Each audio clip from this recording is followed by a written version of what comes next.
মাল্টা চাষ পদ্ধতি, মাল্টার জাতসমূহ। প্রিয় দর্শক, আমরা আরেকটি গাছের সামনে এসেছি। আপনারা দেখেন কি পরিমাণ মাল্টা এসেছে গাছে। এটা বাড়িভোর জাতের মাল্টা। কিভাবে বাড়িভোর জাতের মাল্টা চিনবেন? এই যে দেখতে পাচ্ছেন গোড়ার দিকে পয়সাকৃতির চিহ্ন রয়েছে, অর্থাৎ গোলাকৃতির চিহ্ন রয়েছে। এই যে দেখতে পাচ্ছেন, আর একটি যদি হাত দিয়ে ধরে দেখাই, এই দেখেন গোলাকৃতির চিহ্ন রয়েছে।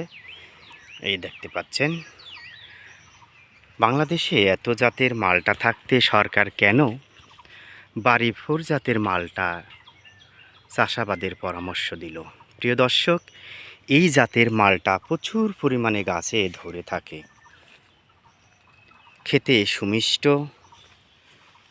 ধরেও বেশি বিধায় বাংলাদেশ সরকার এই জাতের মালটা চাষের প্রচলন ঘটিয়েছে। এই গাছটায় দেখেন গাছে পাতা নেই, আগা নেই, কিন্তু গোল গোল মালটা ধরে আছে। দেখেন কত সুন্দর দৃশ্যর অবতারণা হয়েছে।